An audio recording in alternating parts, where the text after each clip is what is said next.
Nous vous invitons à vous abonner si ce n'est pas encore fait, à activer la cloche pour être au courant de nos prochaines vidéos, à nous suivre sur nos réseaux Facebook et Instagram adventiste.mq.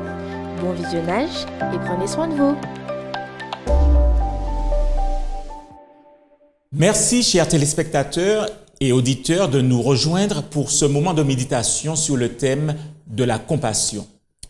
Je vous invite donc à faire avec moi cette courte prière avant d'ouvrir la parole de Dieu. Père éternel, merci pour ta parole. Touche notre cœur et ouvre notre esprit afin que nous puissions recevoir et répondre à ton message pour te servir aujourd'hui, maintenant et pour toujours, au nom de Jésus. Amen. En tant qu'être humain, nous sommes capables de faire preuve de compassion. Pourquoi ne la ressentons-nous pas toujours ou n'y répondons-nous pas lorsque la compassion est nécessaire? Pourquoi semblons-nous agir de manière égoïste à certains moments et avec compassion à d'autres? La compassion nécessite que nous nous identifions aux autres, ce qui nous permet de dire que l'absence de compassion implique un certain degré de discrimination, de perception des autres comme étant différents de nous-mêmes. Ainsi, la compassion peut ne pas s'étendre naturellement à ceux que nous considérons comme étrangers. Un autre terme pour désigner ce processus est l'altérité. Pour prendre un exemple extrême, lors de la perpétration d'atrocités ou de brutalités ou de génocide, les victimes sont souvent définies par les auteurs comme ne faisant pas partie de leur groupe ou n'étant pas comme eux. Des races ou des groupes différents ont souvent été considérés comme non humains ou ne possédant pas le même niveau d'humanité que ceux qui se considèrent comme supérieurs. Et c'est ainsi que l'esclavage a trouvé un terreau dans ce genre de pensée. Tout ce que nous faisons pour nous différencier des autres, pour ériger des barrières, pour tracer des lignes là où elles n'ont pas lieu d'être, pour nous placer au-dessus ou au-dessous des autres, ou pour voir les autres comme nettement différents de nous, eh bien, tout cela fait obstacle à la compassion.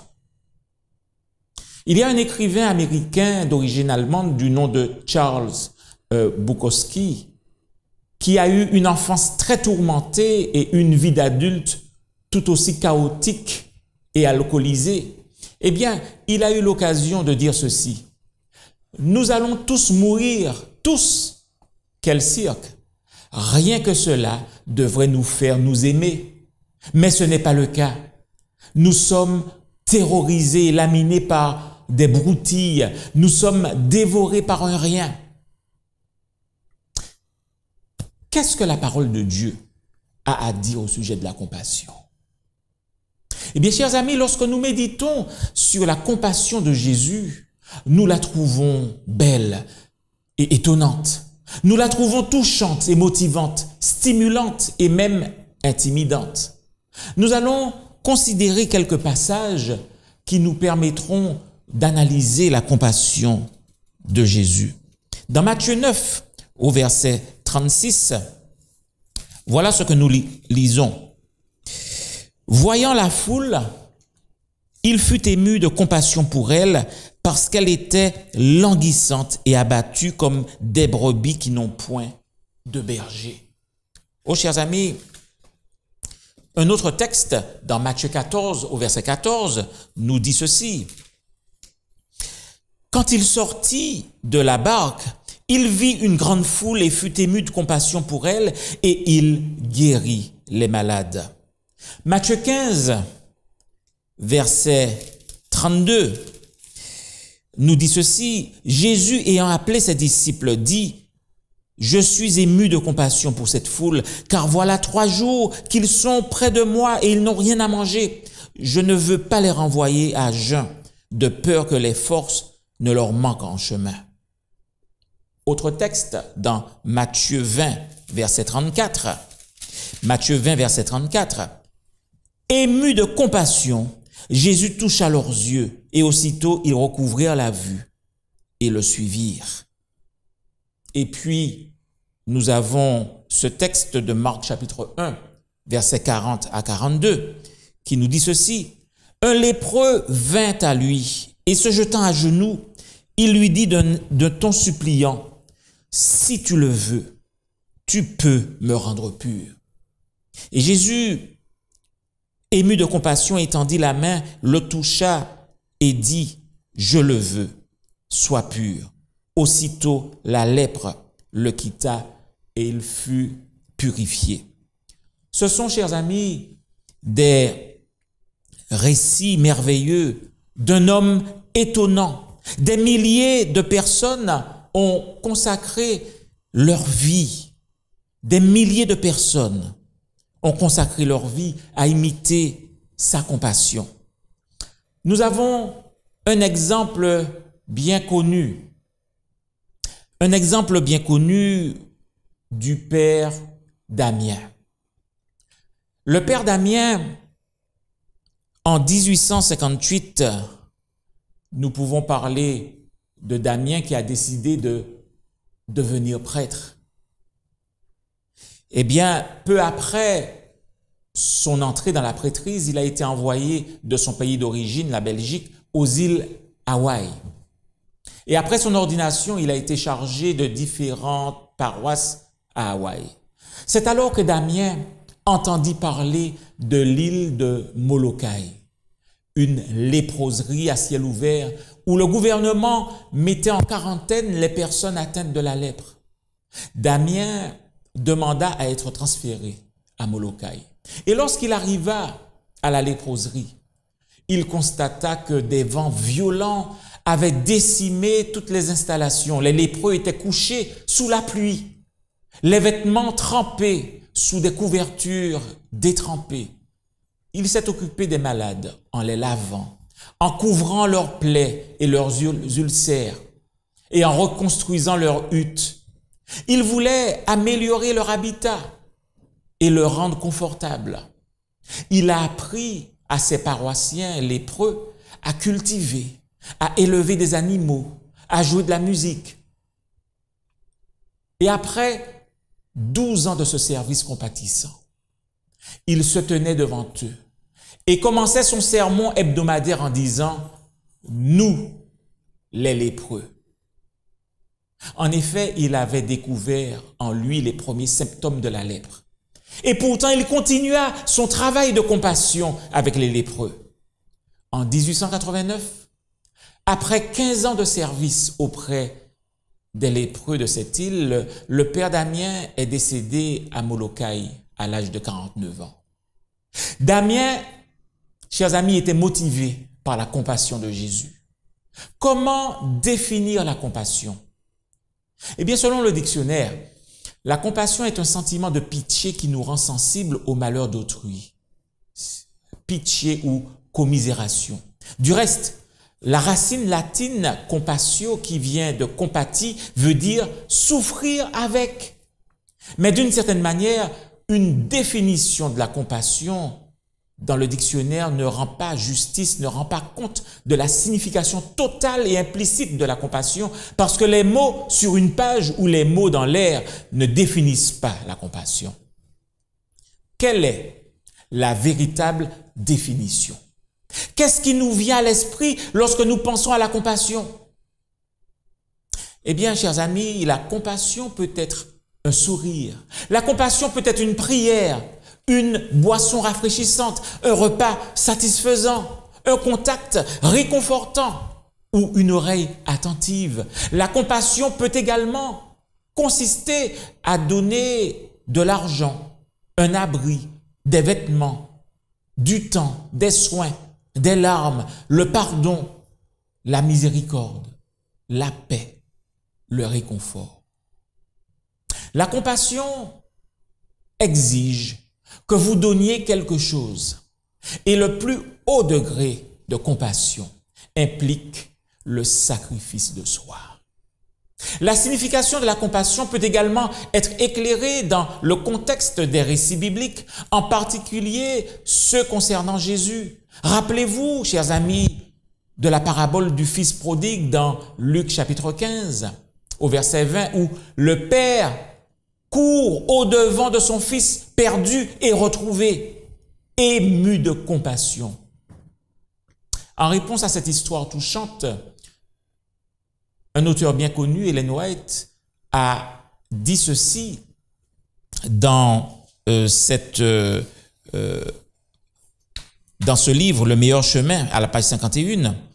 Elle dit « Mais cette parole, elle-même si touchante soit-elle, n'est pas l'expression adéquate de l'infinie compassion du Père Céleste. » En tant qu'être humain, nous ne pouvons commencer à comprendre la compassion divine que lorsque nous avons une certaine compréhension de notre véritable identité et de l'identité du divin.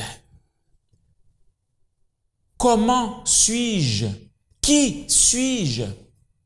Et lorsque nous examinons nos propres traits de caractère, nous sommes souvent déçus, chers amis. Nous voyons beaucoup de choses qui ne nous plaisent pas. Nous sommes en effet des pécheurs, chargés de déficiences. Et si ce n'était pas le salut compatissant de Jésus, nous serions destinés à mourir sans espoir, sans défense. La compassion que Dieu exerce à notre égard a des conséquences éternelles. Et c'est une vérité vraiment insondable. Jésus ne s'est pas contenté de donner de la valeur à la compassion. Jésus ne s'est pas contenté de parler de la compassion. Jésus ne s'est pas contenté de sensibiliser les gens à la compassion. Il était et il continue d'être compatissant. Et lorsque quelqu'un est compatissant, il y a un prix à payer. La compassion, chers amis, a un coût. Et Jésus ainsi que son Père ont payé le prix fort de la compassion. La vraie compassion n'est pas donnée à partir d'une richesse d'abondance selon notre bon vouloir. La vraie compassion consiste à donner quelque chose de rare. Pour certains d'entre nous, il peut s'agir de temps, pour d'autres d'argent, ou pour d'autres encore d'énergie. Par exemple, la veuve de Sarepta, fatiguée et affamée, a préparé une dernière miche de pain pour elle et son fils. Mais elle a fait preuve de compassion en partageant ce pain avec le prophète. Dieu, avec tout le temps de l'éternité à sa disposition, avec tout l'or, l'argent et le bétail du monde, avec l'énergie dont il dispose pour créer d'innombrables galaxies, n'a pas donné un seul de ces millions ou de ces milliards d'anges qui n'ont jamais péché. Il a donné ce qui allait lui manquer, à savoir son fils. Quel amour! Il n'avait pas d'autre fils en réserve. Il n'avait pas un fils de rechange. Et ça, chers amis, c'est la compassion. Lorsque nous, disciples de Jésus, contemplons la compassion de Jésus et de son Père, nous la trouvons belle et étonnante, nous la trouvons touchante, motivante, stimulante, voire intimidante. Voyez-vous, l'Église a typiquement mis l'accent sur le développement du caractère, l'autodiscipline, la résilience et la sanctification. Bien sûr, nous avons besoin de ces qualités, mais nous n'avons pas besoin de l'extérieur rugueux et durci qui est parfois un sous-produit malheureux quand nous y mettons une emphase démesurée. Une certaine fermeté et une certaine détermination ont permis à de nombreuses personnes de quitter la confusion dans laquelle ils étaient afin de rejoindre l'Église du reste et d'y rester. Cela a permis à des personnes de faire des choses surhumaines grâce à leur expérience avec le Seigneur et Sauveur Jésus. Cependant, l'un des défis de la vie chrétienne consiste à être résistant et fort tout en conservant compassion et douceur envers les autres, à la ressemblance de Jésus.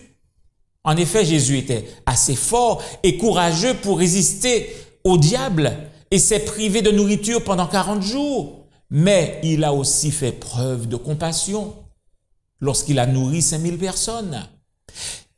Voyez-vous, Jésus a guéri les blessures des autres, mais il ne s'est pas plaint quand il a lui-même été blessé.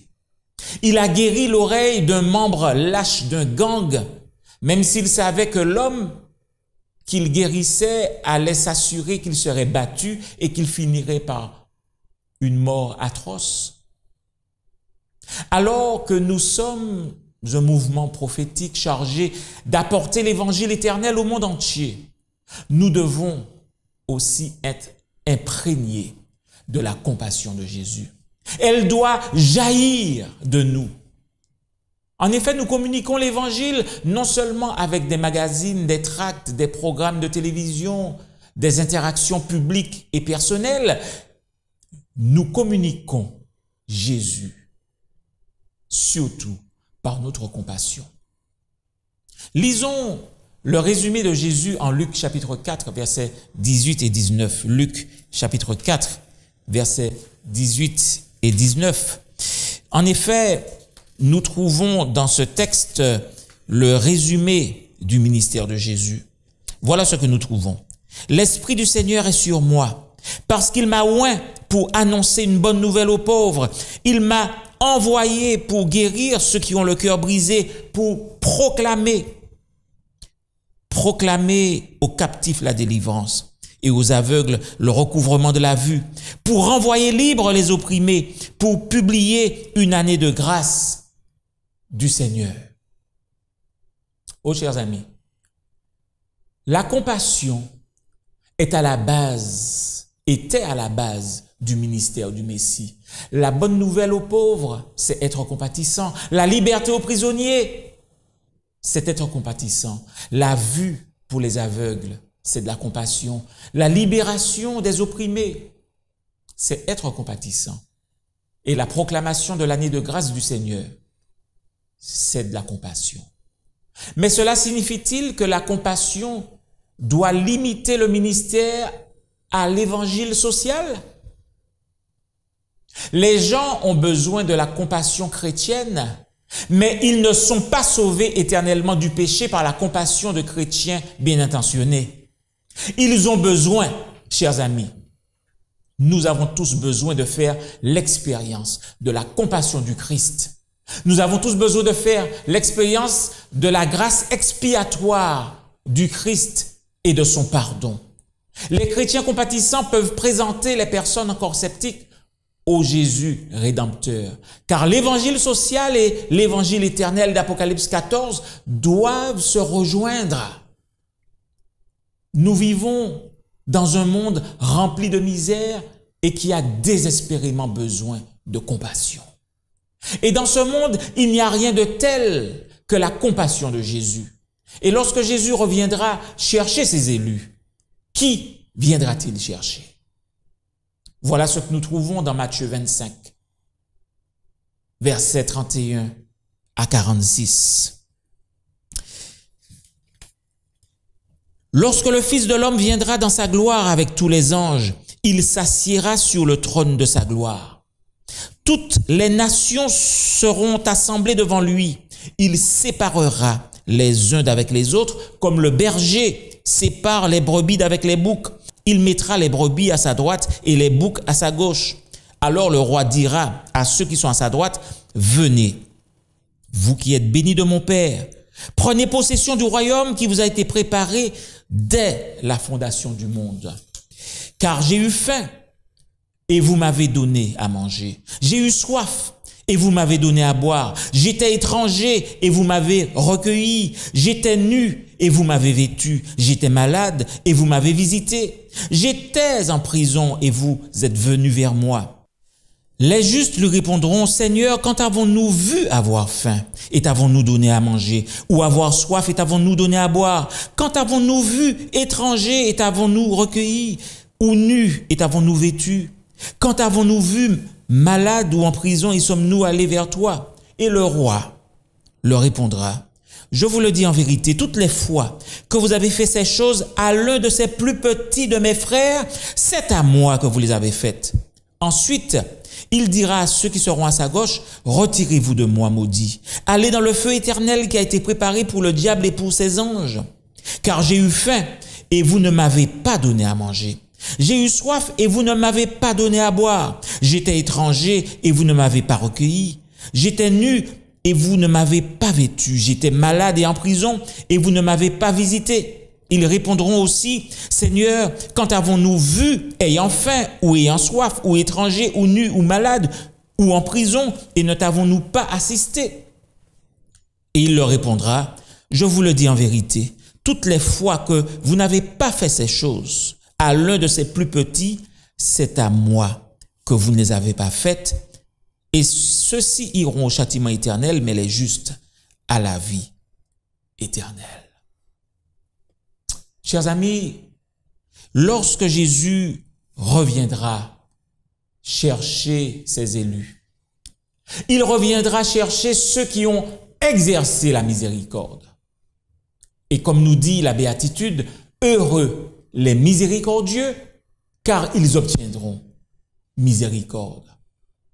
Prions ensemble, voulez-vous? Seigneur, merci pour tout ce que tu fais pour nous. Merci pour tes bienfaits dans notre vie. Tu nous as tant donné qu'à certains égards, nous nous sentons privilégiés. Tu nous as bénis au-delà de ce que nous aurions pu imaginer, même si nous ne méritons pas toutes ces bénédictions, et nous t'en remercions. Nous savons qu'en ce moment, Père Céleste, il y a de ceux qui n'ont pas de toi au-dessus de leur tête. Et nous savons qu'en raison de la pandémie, il y a de ceux qui ont perdu leur travail ou qui cherchent un emploi et d'autres qui vivent dans la peur de tout perdre. Il y a les pauvres, les handicapés. Il y a des personnes seules et des personnes désespérées qui ont toutes besoin de notre compassion. Alors Seigneur, s'il te plaît, ouvre nos yeux. Fais-nous voir ceux qui autour de nous ont besoin de nous.